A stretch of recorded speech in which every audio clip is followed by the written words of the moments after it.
It's your Friday daily delivery. I am Michael Rand. Glad to have you guys back for another day, end of the week, end of quite a week. Man, it has been a lot this week, digging out from the snow, dealing with all sorts of stuff here. But, we're getting through it. We're making it happen. And I hope you guys have enjoyed all the shows so far this week. Good one coming up today. Ben Goessling, Vikings writer from the Star Tribune, joins me here in just a little bit to talk Sunday's game against the Bears, but more importantly, looking ahead to the playoffs, some of the things that the Vikings are going to be hoping to work on this weekend in Chicago against a team that, frankly, will not be that motivated to win and is not necessarily putting its best foot forward, especially at quarterback, already shutting down Justin Fields. Will play Nathan Peterman in this game. He of the 3 touchdowns and 13 career interceptions, passer rating in the low 30s. So maybe not the biggest test for the Vikings, although an opportunity, I suppose, for them to maybe rest some of their own players and get ready for the first round of the playoffs a week from now. Also, we'll get to some Gophers women's basketball stuff. They gave Ohio State a scare last night before ultimately falling short, and some other stuff towards the end of the show as well, looking a little bit ahead to the soccer season. Minnesota United begins training in just a couple days, so I want to get to a couple things of note from that team. First, though, what did I miss? A little bit of revisionist history just got me thinking the other day about the Vikings coaching search of almost a year ago and how the process played out and ended up with Kevin O'Connell, which I'm sure 99.9 to 100% of people have to be happy with right now based on 12-4 record in their first season, overachieving based on expectations, overachieving based on more or less how many points they've scored versus how many they've given up. I think O'Connell's done a really good job as a first-year head coach in establishing a culture, doing some things to lay some groundwork for future years, and having success along the way. I don't think this is the best team he'll ever have here. I don't think he would want that, but I think that some of the things you build along the way can show up in future years as well. So I think they have to be ecstatic with the way the process and the hire has worked out. But go back almost a year, and you will remember that Jim Harbaugh had emerged as a dark horse candidate for this job, that maybe it was going to be him. He interviewed. Maybe that didn't go as well as everybody in the building had hoped it would, but the Vikings ended up hiring Kevin O'Connell instead of Jim Harbaugh. Harbaugh goes back to Michigan, has a great year there. Michigan goes undefeated up until the college football playoff semifinals where they lose to TCU. And now it sounds like Jim Harbaugh is in trouble a little bit with some of the recruiting that went on while he was in Michigan. Sounds like I'm reading for an ESPN story. NCAA is investigating them for violations during the COVID-19 recruiting dead period, which included impermissible contact with recruits during dead periods, as well as use of a, quote, defensive analyst for on-field coaching activities. Violation that could include a suspension, according to ESPN's sources. Now, interesting, along with this, sounds like Harbaugh is maybe flirting a little bit with the open Carolina job. ESPN had reported earlier this week that Carolina's owner, David Tepper, had a conversation about that opening with Harbaugh. Now, Harbaugh released a statement Thursday that didn't exactly throw cold water over all of it. Here was the statement. He said, "As I stated in December, while no one knows what the future holds, I expect that I will be enthusiastically coaching Michigan in 2023. I have spoken with University President Santa Ono and Athletic Director Ward Manuel and appreciate their support of me and our program." Now, when he interviewed for the Vikings job last February, he told the Detroit Free Press that this would be a one-time thing, that he was pursuing an NFL job. Sounds like maybe it's not. I don't know. Maybe this is just a conversation. Maybe this is just a idle discussion between two guys who have mutual interests. Who knows? It is interesting to me, though, that this is coming up again, especially in the context of Michigan maybe being in trouble and afoul of some rules. So, long story short, I think Michigan had to be thrilled with the way that whole process played out with the season that Harbaugh had. The Vikings had to be thrilled with the way Kevin O'Connell has navigated his first season as head coach. It's turned out to be more or less a win-win, but now this coming out, this interest maybe in the Carolina job is interesting to me just from the standpoint of revisionist history and what might have been a year ago. So we'll see how this story all plays out, and we'll see how Kevin O'Connell's rookie season as head coach plays out too. And again, like I said, Ben Goessling and I will talk a little bit more about that in just a couple minutes here. Let's keep it in the Big Ten football for just a moment, if we might. Multiple reports suggesting Gophers offensive coordinator Kirk Ciarrocca could be leaving the team again. ESPN, NewJersey.com, and other outlets reporting that Ciarrocca is headed to Rutgers to be Rutgers' offensive coordinator out there. Now, that would be a pretty interesting move. He already left the Gophers once for a different Big Ten job with Penn State. Did not work out there. Came back this year. Gophers kind of stabilized on offense, but maybe didn't get the passing game going to the degree that everybody might have wanted. And so this could be a quick one and done for Ciarrocca's return if he indeed goes to Rutgers. Now, nothing again finalized at this point, but the reporting suggesting that they're pretty far down the road with this. If this indeed happens, the Gophers will be looking for another offensive coordinator, be looking to fill quite a few vacancies, as it turns out. The Gophers also lost two other coaches to other Big Ten schools. Cornerbacks coach Paul Haynes going to Wisconsin, and defensive line coach Brick Haley headed to Purdue. Sounds like the Ciarrocca deal must be pretty expensive. He was going to be under a pretty hefty contract with the Gophers of almost $1 million per season to be their offensive coordinator, but maybe the number in Rutgers is even more than that. It must be if that would get him to head back east. So we'll see if that happens, when that happens, and that another vacancy for the Gophers, another kind of restart. But maybe that's not the worst thing in the world, especially as they turn the keys over to Ethan Kaliakmanis and a new style of offense going forward. Take a playcation to Mystic Lake. With 24/7 gaming, the good times never have to end. And you can satisfy your cravings at our restaurants and bars. Or relax in one of our luxurious hotel rooms. Those that play together, stay together. And don't forget to join Club M so you can spark new memories and bask in the rewards along the way. Follow the lights to Mystic Lake, where every day is play day. It's Friday on Daily Delivery. Ben Goessling from the Star Tribune joins me as usual. Interesting times for the Vikings, interesting times in the NFL. I think we got a lot to get to here today, Ben. Maybe we can start with some of the football stuff, then we'll get to obviously some of the Damar Hamlin stuff as well. We talked about that a lot on Access Vikings on Wednesday. Sounds like there's some pretty good progress, some really good news, basically just from what we were seeing from some of the medical folks on Thursday. So that's definitely good news, but doesn't necessarily change the where players' heads are at right now heading into another weekend of football. But with the games are going to go on this weekend, it sounds like, and assuming they do, Ben, what do you want to see? What do the Vikings want to see? What does Justin Jefferson perhaps want to see as they get ready to play the Bears? In a game that's got some meaning, but maybe has more of a not quite of a preseason feel, but trying to work out the kinks, maybe more than flat out winning and losing in this game. Yeah, I think there certainly is an interest in that locker room of let's put last week behind us and let's do it by going out and playing effectively. And this is probably a pretty good chance to do this. This is not a team that has a great pass rush. This is not a team that has anything to play for other than possibly the number one pick.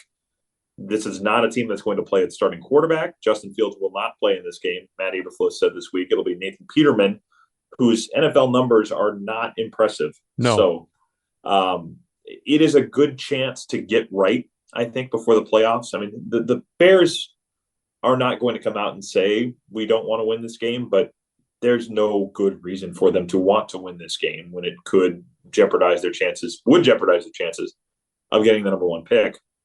So I think it's an opportunity to go out and try to figure out your offensive line with Oli Udoh and Chris Reed looking like they're going to start in place of Brian O'Neill and Garrett Bradbury, Yikes. it's a good chance, I think, for Justin Jefferson to get some things figured out after last week. He said he met with Kevin O'Connell this week to share some ideas of when we're seeing the two-man coverage that we saw from the Packers, where it's a guy pressing me right off the snap and there's a safety over the top.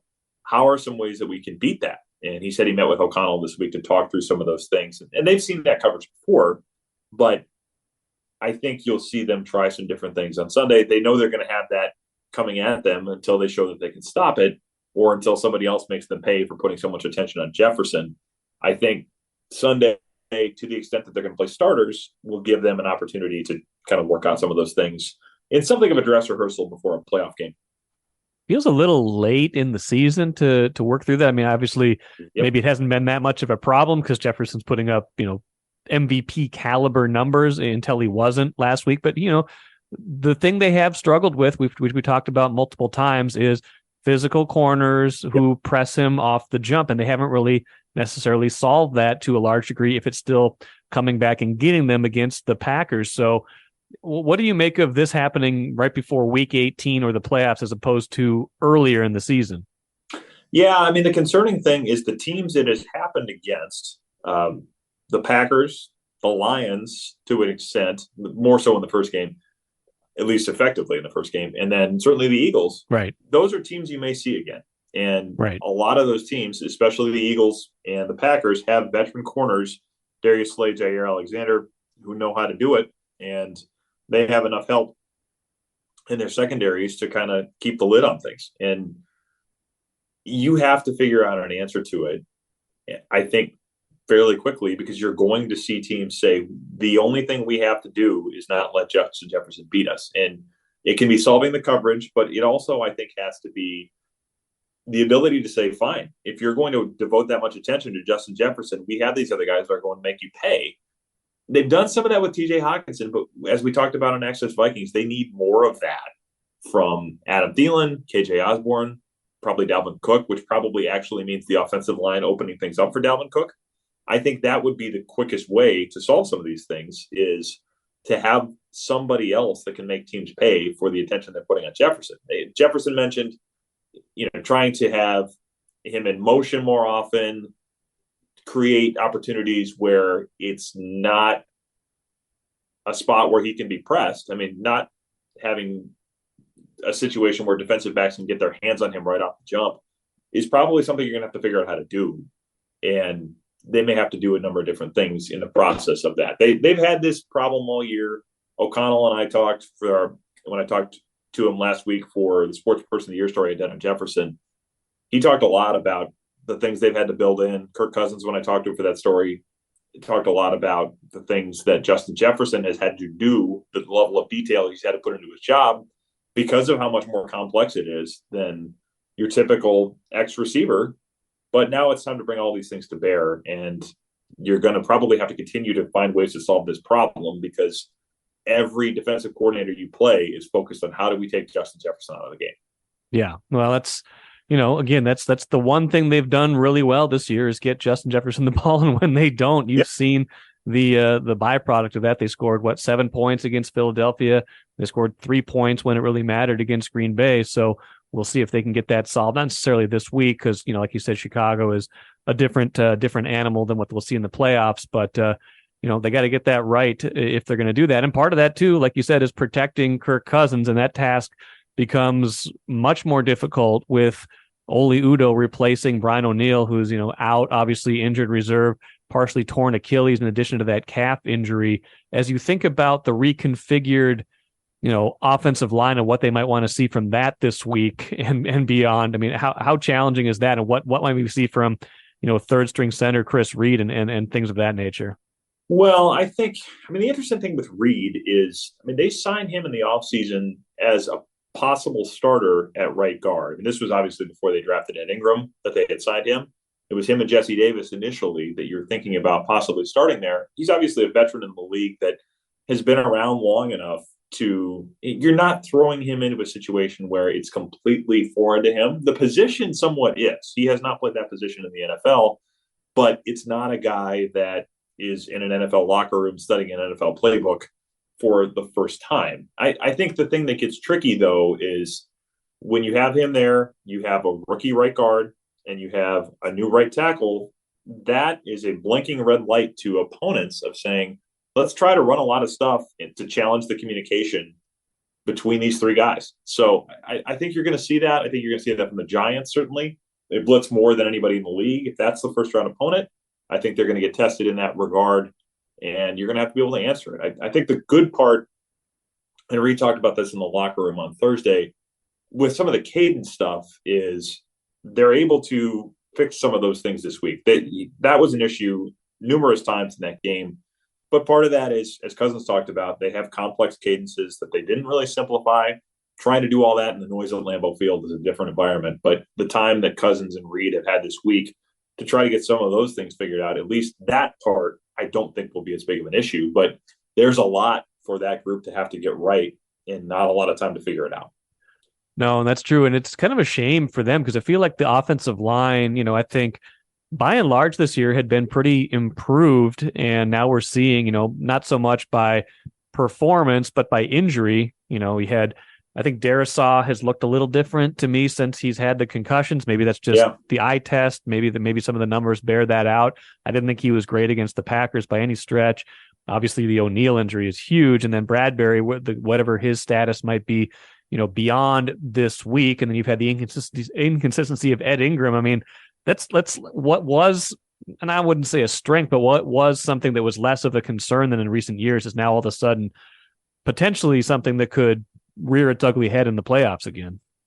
Yeah, it could. I mean, that we're right back to that being a big concern. And I think overall this year it's been at least an average line. I mean, some of the metrics you look at, they're not at the bottom of the league like they've been in a lot of years. Now, the thing I will say is, in terms of opening space up for Dalvin Cook, it has not been a group that's had a lot of success. And that's been fairly consistent this year, whereas we haven't seen as much of that, at least with this group in the last couple of years. I mean, you saw it, I can remember back in 2016 where they opened less space before contact than any team had in ESPN's years of tracking all this stuff with ESPN stat information. I remember writing about that when I was still at ESPN. But obviously, they've invested a lot in that line with a lot of first and second round picks since then.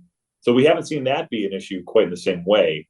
But you're back to a lot of questions with that group, and I think, facing a big need to open things up for Dalvin Cook, because that would keep you in fewer second, third, and longs. I think it gives you another counterpunch. This is not going to be a team that comes out and runs the ball on a 50-50 split. You're going to see them do kind of what they've done, where it's about 2/3 throwing, 1/3 running, and you got to factor in game flow and game script into that to some degree. But they're not going to be a team that comes out and runs the ball a ton.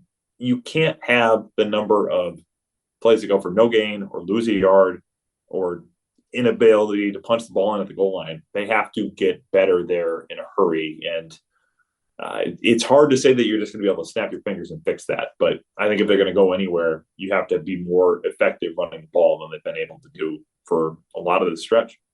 Final thought for you, Ben.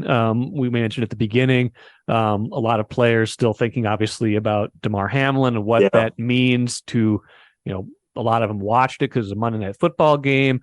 Now they're getting ready to play another game. And, even if what happened to Damar Hamlin was, a fluke is maybe the wrong word, but just unlikely to happen again, even in a contact sport like football, it puts your mind in a different place, especially when you've seen it. And even if the news on Damar Hamlin, it keeps getting better and better, that's still very fresh. How do you feel like the players right now that you've talked to or that have talked, this week, where are their heads at as they're getting ready to play another game right now? Yeah, I mean, there have been a number of them that have been fairly candid in terms of that they are still thinking about it, that it's in the backs of their minds. I think Harrison Phillips said it on Wednesday about, my mind is not completely settled until I hear some good news. I asked Patrick Peterson about this because it's this thing that players talk all the time about.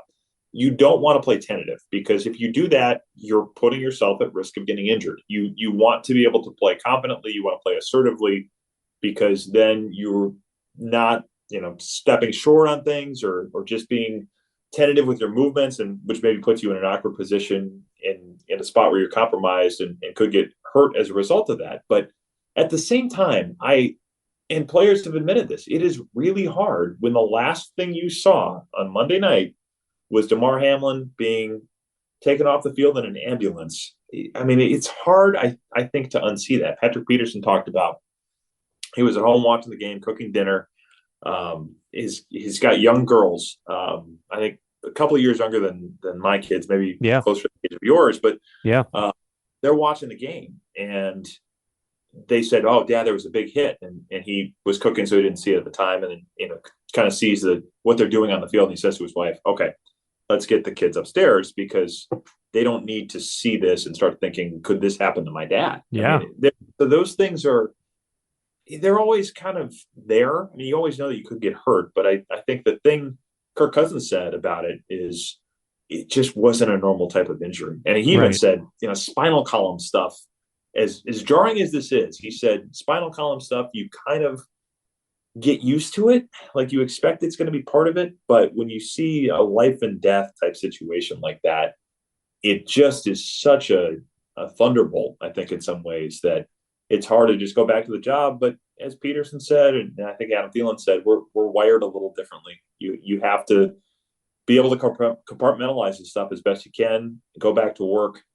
They do. I think we saw this, and this has been a progression over time. The medical care that went into play on Monday night in Buffalo was outstanding. Yeah. And you have seen, people have mentioned Chris Pronger getting hit in the chest with a puck and almost dying on the ice. This is probably 15 years ago. And then Christian Eriksen, the soccer player in the European Championship tournament a few years back, having, I think, a heart attack on the field. So some of the procedures they have in place, so many EMTs, different doctors with different skill sets. You have enough people that if just about anything happens in the field, there's going to be somebody that knows how to handle it.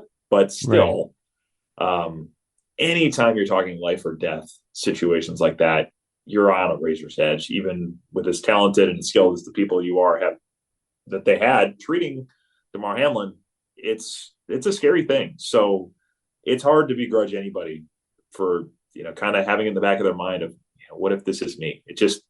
I think it changes a lot of things, even if it is such a rare thing that you hope doesn't happen again.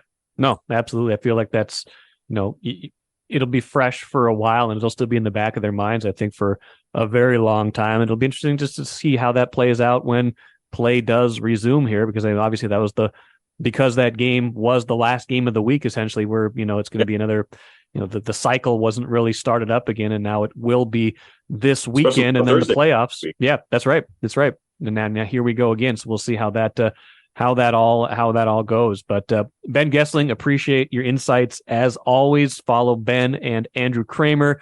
They'll be at Soldier Field, I would imagine, covering this finale for whatever it's worth. They'll have a post-game Access Vikings podcast. We'll know playoff opponents soon enough, and we'll go from there. Thanks, Ben. All right, thanks, Mike. Good stuff from Ben as always, and I just can't help but think about the Vikings and a potential playoff push. I mean, it's almost certainly going to be the Giants, I would think, in that first round, unless San Francisco gets somehow upset by an Arizona team that is motivated to keep losing for draft position. The Vikings will be the 3 seed and will face the Giants as the 6 seed. Now, that would set them up almost certainly for a game against either San Francisco, Dallas, Philadelphia, depending on kind of how the deck shakes out in the NFC in that second round, if they were to get through the first round, unless there was an upset in that 7-2 game, which isn't out of the realm of possibility, in which case the Vikings would probably then face the winner of the 4-5 game, which would be Tampa Bay against Dallas, more than likely. So a lot to sort out. The pie in the sky hope for the Vikings, I think. The only way you could see them really making a deep run, I think, is if they do wind up with a lesser opponent somehow in that second round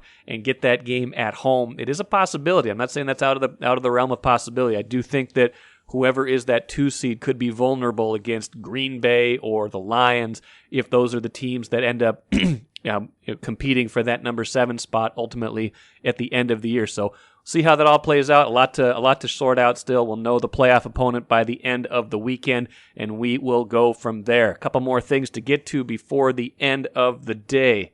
Gophers women's basketball team taking some encouragement even in defeat on Thursday night, losing to third-ranked undefeated Ohio State 83-71, but a game the Gophers led for quite some time, including taking a lead into the fourth quarter. Ohio State opening the fourth quarter on a 14-0 run and overtaking the Gophers at the end. But so there you have it for that game. But Lindsay Whalen's team may be making some progress with that effort. Just could not get over the hump at the end. But there you go. Some opportunities there lost, but also maybe something to build on for the future. And let's finish with the cooler. Minnesota United soccer starting training on Monday. The season that seems impossibly long. Now they won't play for a couple months, but a lot of good storylines to track from this. Jerry Zgoda, who covers Minnesota United for the Star Tribune, had a good rundown of things we should be keeping an eye on at the start of camp. And the biggest one to me, you can read all of them at StarTribune.com, but the biggest one to me is the first one he noted, that Emmanuel Reynoso is facing a potential trial back in his hometown in Argentina, relating to an arrest from 2021, late 2021. So we'll see what comes of that. United is obviously aware of this. He's a huge part of their team, obviously, in any part of this that ends up being something that interrupts his season or affects his season, obviously, is something that could impact the Loons in 2023. So we'll have to watch that a little bit carefully as we go along. Like I said, you can catch the rest of that on Star Tribune or StarTribune.com. That will do it for me today. Thanks for joining me all week. Be back at it again Monday with Patrick Royce talking all things Vikings, all things, whatever else comes up, because you never know what's going to happen between now and then. Thanks so much. Enjoy the rest of your day, and we'll see you on Monday.